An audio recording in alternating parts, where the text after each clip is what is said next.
Welcome back media Chhattisgarh. चलिए देखते हैं छत्तीसगढ़ की 25 फटाफट बड़ी खबरें। साथ ही डेली खबरों से अपडेट रहने के लिए चैनल को सब्सक्राइब करने के साथ वीडियो को लाइक करें।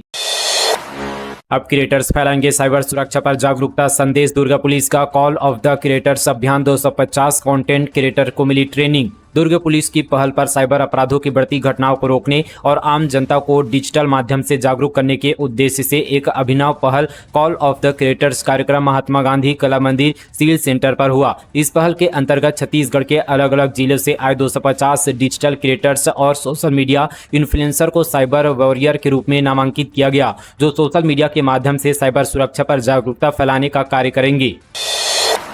किसान जवान संविधान जनसभा रायपुर का साइंस कॉलेज ग्राउंड खड़गे के स्वागत के लिए तैयार। कांग्रेस के राष्ट्रीय अध्यक्ष मल्लिकार्जुन खड़गे आज रायपुर आ रहे हैं। खड़गे के छत्तीसगढ़ प्रवास को पार्टी की राजनीतिक नजरिए से बेहद अहम माना जा रहा है। कांग्रेस के राष्ट्रीय अध्यक्ष मल्लिकार्जुन खड़गे विशाल जनसभा को संबोधित करेंगे। जनसभा के बाद वे प्रदेश कांग्रेस की अहम संगठनात्मक बैठकों में भी हिस्सा लेंगे। इस जनसभा के जरिए कांग्रेस मौजूदा राजनीतिक परिस्थितियों, किसान और जवानों के मुद्दों और संविधान की रक्षा को लेकर अपनी जनभावना व्यक्त करेंगे। माना जा रहा है कि यह सभा आगामी रणनीति का भी महत्वपूर्ण संकेत होगा। इस जनसभा में खड़गे के साथ कांग्रेस के राष्ट्रीय महासचिव केसी वेणुगोपाल भी विशेष रूप से शामिल होंगे। जनसभा में प्रदेश कांग्रेस के तमाम वरिष्ठ नेता, विधायक, पदाधिकारी और हजारों की संख्या में कार्यकर्ता शामिल होंगे। छत्तीसगढ़ में दूसरे इंटरनेशनल स्टेडियम की तैयारी। दुर्ग के रविशंकर स्टेडियम को अंतर्राष्ट्रीय क्रिकेट स्टेडियम बनाने की प्रक्रिया तेज। बीसीसीआई के निर्देश पर विधायक यादव ने स्टेट क्रिकेट संघ और अधिकारियों के साथ किया स्थल का निरीक्षण। छत्तीसगढ़ को एक और अंतर्राष्ट्रीय क्रिकेट स्टेडियम मिलने जा रहा है। बीसीसीआई से निर्देश मिलने के बाद दुर्ग के पंडित रविशंकर स्टेडियम को अंतर्राष्ट्रीय क्रिकेट स्टेडियम बनाने की प्रक्रिया तेज हो गई है। रायपुर के शहीद वीर नारायण सिंह अंतर्राष्ट्रीय क्रिकेट स्टेडियम के बाद ये प्रदेश का दूसरा अंतर्राष्ट्रीय स्टेडियम बन जाएगा। बालोद में नकली सीमेंट बनाने वाला दुकानदार गिरफ्तार। ब्रिक्स प्लांट में बनाता था मिलावटी सीमेंट, अल्ट्राटेक की बोरी में पैक कर दुकान से करता था सप्लाई। बालोद जिले में अर्जुंदा पुलिस ने एक बड़े फर्जीवाड़े का खुलासा करते हुए नकली सीमेंट सप्लाई करने वाले दुकानदार को गिरफ्तार किया है। आरोपी अल्ट्राटेक कंपनी के नाम पर मिलावटी सीमेंट बनाकर बाजार में बेच रहा था। आरोपी के प्लांट से अल्ट्राटेक ब्रांड की बोरियों में पैक किए हुए 584 बैग यहाँ पर नकली सीमेंट और मिलावट का सामान जब्त किया है। पंडरिया में नारी शक्तियों का सम्मान। मुख्यमंत्री ने वर्चुअल 73 करोड़ के विकास कार्यों का किया भूमि पूजन। कबीरधाम जिले के पंडरिया विधानसभा क्षेत्र के स्वामी आत्मानंद स्कूल ग्राउंड में बीते दिन नारी शक्तियों का सम्मान कार्यक्रम आयोजित किया गया। इस दौरान विधानसभा अध्यक्ष डॉक्टर रमन सिंह, मुख्यमंत्री शाह और deputy CM Vijay Sharma virtually जुड़े। छात्राओं के लिए 5 नई निःशुल्क बसों की सेवा भी शुरू की गई। पंडरिया विधायक भावना बोहरा ने इसे हरी झंडी दिखाई। साथ ही 73 करोड़ रुपए के विकास कार्यों का भूमि पूजन और लोकार्पण हुआ। झारखंड पुलिस ने किया बड़े गिरोह का पर्दाफाश। छत्तीसगढ़ के 3 लोगों से बरामद किए 1,30,000 के जाली नोट। जाली नोट लेकर जसपुर की ओर आते हुए 3 आरोपितों को झारखंड के गुमला जिले के रायडीह पुलिस ने गिरफ्तार किया है। पुलिस को इन तीनों आरोपियों से 1,30,000 रुपए मूल्य के जाली नोट बरामद किए हैं। मामले में कार्रवाई करते हुए झारखंड पुलिस ने रायडीह थाना में आरोपियों के खिलाफ कई मामलों में केस दर्ज किया है। भ्रष्टाचार की खुली पोल। 139 करोड़ की लागत से नेशनल हाईवे पर चल रहा निर्माण। पहली ही बारिश में कई जगहों पर धंसी सड़क। 3 दिनों से लगातार हो रही बारिश ने बिलासपुर जबलपुर नेशनल हाईवे के घटिया निर्माण की पोल खोल दी है। ठेकेदार ने इस निर्माण में भारी भ्रष्टाचार किया है। इसके चलते पहली ही बारिश में निर्माणाधीन सड़क कई जगहों पर धंस चुकी है। लगभग 400 किलोमीटर का नेशनल हाईवे नंबर 45 छत्तीसगढ़ के बिलासपुर से मध्य प्रदेश के जबलपुर को जोड़ती है। इस हाईवे पर सड़क का निर्माण कार्य जारी है। बिलासपुर से रतनपुर होते हुए केंदा घाट, केवची, अमरकंटक होते हुए जबलपुर तक इसका निर्माण किया जा रहा है। कोलकाता के ठेकेदार श्याम इंफ्रास्ट्रक्चर द्वारा केवची से लेकर ग्राम डूंगरा तक 139 करोड़ की लागत से सड़क निर्माण किया जा रहा है। निर्माण का स्तर इतना घटिया है कि महज 3 दिनों की बारिश से ही सड़क ने दम तोड़ दिया है। इस क्षेत्र में कई जगहों पर सड़क धंस चुकी है। यूएसए और कनाडा में छत्तीसगढ़ से साइबर ठगी। दुर्ग पुलिस ने अंतर्राष्ट्रीय ठग गिरोह का किया पर्दाफाश। साइबर ठगी के शिकार होने वालों की संख्या दिनों दिन बढ़ती जा रही है। समय समय पर बैंक और पुलिस की ओर से लोगों को जागरूक भी किया जाता है। बावजूद इसके लोग ठगों के जाल में फंसकर अपनी जिंदगी की गाड़ी कमाई खो देते हैं। दुर्ग में एक ऐसे ही बड़े गिरोह का पर्दाफाश पुलिस ने किया है, जो लंबे वक्त से लोगों को ठगी का शिकार बना रहा था। पकड़े गए ठग गिरोह में कुल 9 लोग शामिल हैं। पकड़े गए लोगों में 7 पुरुष और 2 महिलाएं हैं। पकड़े गए लोगों से पुलिस लगातार पूछताछ कर रही है। पकड़े गए आरोपियों के पास से 12 लैपटॉप और 14 मोबाइल फोन मिले हैं। जब्त किए गए सामानों की की जांच की जा रही है। एक्सपर्ट टीम लैपटॉप और मोबाइल फोन को भी खंगाल रही है। पकड़े गए लोगों ने अब तक कितने लोगों को यहाँ पर ठगी का शिकार बना है, यह भी पता किया जा रहा है। पुलिस ये भी पता लगा रही कि पकड़े गए सभी 9 लोगों के तार कहां से जुड़े हुए हैं। बैग से कॉपी निकालने में देरी पर भड़की टीचर, बच्चे को जड़ डाला जोरदार थप्पड़, फट गया कान का पर्दा। डोंगरगढ़ नगर के खालसा पब्लिक स्कूल की एक शिक्षिका ने एक छात्रा के गाल पर ऐसा तमाचा जड़ा कि उसके कान का पर्दा फट गया। बच्चे का इलाज राजनांदगांव के निजी अस्पताल में चल रहा है। स्कूल प्रबंधन ने अब तक दोषी शिक्षिका पर कोई एक्शन नहीं लिया है। घटना 4 दिन पहले की बताई जा रही है। शिक्षिका प्रियंका सिंह ने कक्षा 7वीं के छात्र सार्थक सहारे की मामूली बात पर जोरदार यहाँ पर 4 तमाचा जड़ दिया। सार्थक जब घर पहुंचा तो उसने पिता को बताया कि उसे कम सुनाई दे रहा है। उसे अस्पताल लेकर पहुंचे तो यहाँ पर डॉक्टर ने बताया कि गाल पर जोरदार तमाचा मारने से यह हुआ है।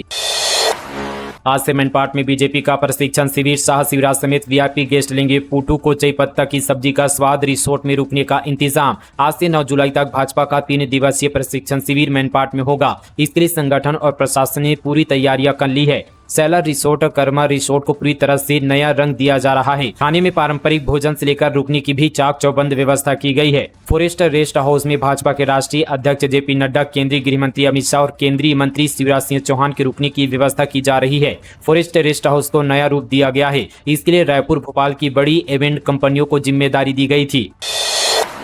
लोगों के घरों में घुसा नाली का गंदा पानी, कोरबा में कई वार्डों के लोग हुए परेशान, जोखिम भरा नाला पार कर रहे हैं राहगीर। कोरबा नगर निगम क्षेत्र में लगातार बारिश के कारण कई वार्डों में जलभराव की स्थिति बन गई है। वार्ड नंबर 13 न्यू अमरिया पारा और चिमनी भाटा बस्ती में पिछले 3 दिनों से नाली का गंदा पानी घरों में घुस रहा है। लोगों को रात भर जागकर पानी को घर से बाहर निकालना पड़ रहा है। छत्तीसगढ़ की बेटी का टीम इंडिया में चयन, बालोद की किरण पिस्दा भारतीय महिला फुटबॉल टीम की होंगी हिस्सा। बालोद जिले की बेटी किरण पिस्दा ने देश और प्रदेश का नाम रोशन किया है। भारतीय महिला फुटबॉल टीम ने 22 साल बाद AFC महिला एशियन कप में क्वालिफाई किया है और इस यहाँ पर गौरवशाली टीम का हिस्सा बालोद की किरण पिस्दा बनी है। फेसबुक और इंस्टाग्राम में फेक प्रोफाइल फोटो लगाकर झांसे में लेता था 17 साल का लड़का, सुनसान इलाके में बुलाकर लूटता था मोबाइल और कैश। सोशल मीडिया के जरिए क्राइम रुकने की जगह बढ़ता जा रहा है। अब तो इसका गलत तरीके से फायदा यहाँ पर नाबालिग भी उठा रहे हैं। जसपुर में इसी तरह के एक मामले में 17 साल के लड़के को गिरफ्तार किया है। नाबालिग आरोपी किसी दूसरे अच्छे दिखने वाले युवक की तस्वीर लगाकर लड़कियों को झांसे में लेता था। इसके बाद लूट की वारदात को अंजाम देता था। आरोपी खुद नाबालिग है और नाबालिग लड़कियों को ही शिकार बनाता था। फर्जी प्रोफाइल बनाकर नाबालिग लड़कियों से दोस्ती करता था। जब लड़कियां उसके झांसे में आ जाती थी तो उन्हें मिलने के लिए बुलाता था और सुनसान जगह पर ले जाकर मोबाइल और नकदी लूट लेता था। नाबालिग आरोपी हमेशा नकाब या गमछे से चेहरा ढका रहता था ताकि पहचान न हो सके। चोर ने एटीएम से पैसे चुराने का लाइव डेमो दिखाया। रायपुर पुलिस के सामने बताया कैसे चुराया। यूट्यूब से देखकर सीखा था चोरी का तरीका। रायपुर में महाराष्ट्र के नागपुर के एक चोर ने एटीएम में काली पट्टी लगाकर 78,900 रुपए चुरा लिए। आरोपी ने 6 लोगों के 51 रुपए चुराए थे। पुलिस ने चोर को नागपुर से गिरफ्तार कर उसी एटीएम में ले गई जहां से पैसे चुराए थे। मामला अमानाका थाना क्षेत्र का है। इस दौरान आरोपी ने एटीएम में किस तरह से काली पट्टी फंसाकर चोरी की थी उसको पुलिस के सामने लाइव डेमो देकर बताया। साथ ही पुलिस को बताया कि चोरी करने से पहले उसने यूट्यूब से कई वीडियोस देखे। उन्हीं वीडियो से सीखकर चोरी की वारदात को अंजाम दिया था। वीडियो कॉन्फ्रेंसिंग से कवासी लखमा की पेशी पर सियासत बेज ने कहा वो सीरियल किलर नहीं है। छत्तीसगढ़ में करीब 2000 करोड़ रुपए के चर्चित शराब घोटाले मामले में पूर्व सरकार के आबकारी मंत्री कवासी लखमा जेल में हैं। इस मामले में जेल से ही वीडियो कॉन्फ्रेंसिंग के जरिए लखमा की पेशी हो रही है। वीडियो कॉन्फ्रेंसिंग से पेशी को लेकर कांग्रेस ने सरकार पर आरोप लगाए हैं। PCC चीफ दीपक बेज ने कहा कि लखमा सीरियल किलर नहीं है, सरकार बदले की भावना से काम कर रही है। कांग्रेस के प्रदेश अध्यक्ष दीपक बेज ने कहा कि कवासी लखमा कोई खूंखार अपराधी नहीं है, नहीं जेल से बाहर आने पर सरकार या आम नागरिकों को कोई नुकसान होगा, फिर भी उन्हें कोर्ट में पेश नहीं कर रही है, जबकि अब तक इस मामले में केवल जांच हो रही है। सरकार का व्यवहार कांग्रेस के नेताओं से अपराधियों जैसा है। जल्द गिरफ्तार हो सकते हैं फरार हिस्ट्री सीटर तोमर, बंधुक कुर्क की जा सकती है संपत्ति, न्यायालय ने जारी किया वारंट। छत्तीसगढ़ की राजधानी रायपुर में चर्चित तोमर बंधुओं की मुश्किलें लगातार बढ़ती जा रही है। उनके खिलाफ गंभीर आपराधिक धारा में केस दर्ज होने के बाद न्यायालय ने गिरफ्तारी वारंट जारी किया है। अब पुलिस की टीमें उन्हें तलाशने के लिए सक्रिय हो गई है और जल्द ही गिरफ्तारी की उम्मीद की जा रही है। रायपुर SSP डॉक्टर लाल उम्मेद सिंह के अनुसार कई गंभीर धाराओं में दर्ज मामलों के तहत पुलिस उन्हें यहाँ पर तलाश कर रही है। यदि 14 दिनों के भीतर पूछताछ और जांच में सहयोग नहीं किया गया तो पुलिस उनकी संपत्ति जब्त करने की कार्रवाई शुरू करेगी। जल विहार कॉलोनी के रहवासियों का थाली और चम्मच बजाकर प्रदर्शन, स्प्री फूड लैब और अवैध पार्किंग के खिलाफ फूटा गुस्सा। रायपुर की जल विहार कॉलोनी में बीते दिन रहवासियों ने अवैध पार्किंग और कॉमर्शियल कब्जों के खिलाफ अनोखा प्रदर्शन किया। लोगों ने ताली और थाली बजाकर अपनी आवाज बुलंद की और अवैध पार्किंग पर कार्रवाई की मांग की। मेघा पुल जैसे टूट न जाए खारून नदी का पुल, धमतरी में रेत माफियाओं ने खोद दी पुल की नींव। धमतरी जिले से लगा खारून नदी पर बना पुल रेत माफियाओं के चलते कभी भी परेशानियों का सबब बन सकता है। जिस तरीके से कुरुद के मेघा में महानदी पर बना पुल टूट गया था, उसी तर्ज पर कहीं यहाँ भी हादसा न हो जाए। सरकार ने 15 अक्टूबर तक रेत खनन बैन कर दिया है। बावजूद इसके धमतरी में अवैध रेत खनन लगातार जारी है। रेत माफिया नदियों का सीना चीरकर रेत निकाल रहे हैं। खारून नदी पर बने पुल की भी यही स्थिति है। रेत माफियाओं ने पुल के नीचे से यहाँ पर रेत की निकासी इतनी कर ली है कि यहाँ पर नींव पर डाला गया बेस मटेरियल पानी के बहाव से हटने लगा है। पानी कटाव के लिए बनाया गया यहाँ पर लेटर भी टूट गया है। अगर इस और यहाँ पर जिम्मेदारों द्वारा ध्यान नहीं गया तो पुल पर दरारें आएगी और कोई यहाँ पर बड़ा हादसा होने से कोई नहीं रोक सकता। उफंती नदी में अनियंत्रित होकर पलटी ट्रक चालक, परिचालक समेत 5 लोग बाल बचे। छत्तीसगढ़ में मानसून अपने पूरे सबाब पर है। बलरामपुर जिले में जोरदार बारिश हो रही है, जिसके चलते यहाँ पर गागर नदी उफान पर है। नदी में तेज बहाव के बीच पुल से सटकर पानी बह रहा है। तेज बहाव के दौरान आयशर ट्रक पुल पार करते समय अनियंत्रित होकर नदी में पलट गया। ट्रक में चालक, परिचालक सहित कुल यहाँ पर 3 लोग सवार थे। हालांकि राहत की बात रही कि वह सभी बाल बच गए। घटना राजपुर थाना क्षेत्र की है। रायपुर में बढ़ते अपराध पर आईजी एसएसपी सख्त, अधिकारियों की क्लास, विधानसभा सत्र और त्योहारों को लेकर दिए कड़े निर्देश। राजधानी रायपुर में बढ़ते अपराध और कानून व्यवस्था को लेकर पुलिस महकमा एक्शन मोड पर आ गया है। रायपुर रेंज आईजी अमरीश मिश्रा और एसएसपी डॉक्टर लाल उमेश सिंह ने जिले के सभी एसएसपी, सीएसपी और थाना प्रभारियों की अहम बैठक ली। बैठक में अपराध नियंत्रण, नशे के बढ़ते मामले, सड़क हादसों, लंबित अपराध और आगामी विधानसभा सत्र के दौरान सुरक्षा व्यवस्था को लेकर रणनीति तैयार की है।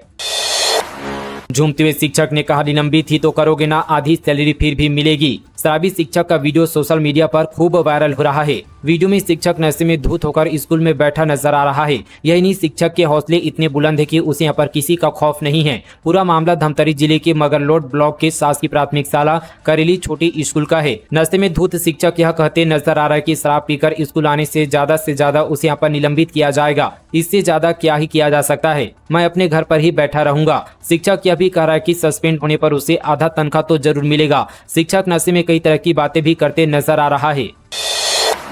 हाईवे सिस्टम पुल के अभाव में एम्बुलेंस नहीं पहुंची, बुजुर्ग महिला को कंधे पर पार कराई नदी। बुनियादी ढांचे की कमी को उजागर करने वाली एक चिंताजनक घटना सामने आई है। कांकेर जिले के परलकोट क्षेत्र की एक बुजुर्ग महिला को अस्पताल पहुंचाने के लिए ग्रामीणों ने उफंती नदी पार की। लोगों ने अपनी जान की परवाह किए बिना महिला को अपने कंधों पर लादकर नदी पार कराई। पिछले 3 दिनों से लगातार बारिश के कारण क्षेत्र के अधिकांश नदियां और नाले उफान पर हैं। छत्तीसगढ़ में बरसात ने बिगाड़ी सब्जियों की सेहत, आसमान छू रहे दाम, थोक से रिटेलर तक महंगाई की मार। प्रदेश में लगातार हो रही बारिश के चलते सब्जियों की कीमतें बढ़नी शुरू हो गई है। मंडियों में अब सब्जियां खरीदना बजट से बाहर होते जा रहा है। व्यापारी भी इस समय घाटा सहते हुए मंगा रहे हैं, लेकिन बारिश की मार से बाहरी राज्यों पर निर्भरता ने सब्जियों को महंगा कर दिया है। वर्तमान में रायपुर सहित प्रदेश की मंडियों में 25% सब्जियां आसपास के जिलों से आ रही है, जबकि शेष 75% की आपूर्ति कर्नाटक, महाराष्ट्र, पश्चिम बंगाल, मध्य प्रदेश और राजस्थान जैसे राज्यों से हो रही है। इन राज्यों में भी बारिश के चलते फसलें प्रभावित हुई है, जिससे थोक मूल्यों में वृद्धि देखने को मिल रही है। टमाटर कर्नाटक से आ रहा है, जहां 1 कैरेट की कीमत 800 रुपए तक पहुंच गई है। तो दोस्तों, ये थी आज की तमाम छत्तीसगढ़ की बड़ी और ताज़ा खबरें फटाफट अंदाज पर। मिलेंगे खबरों के साथ और इसी तरह की, तब तक के लिए जय हिंद, जय छत्तीसगढ़, जय जोहार।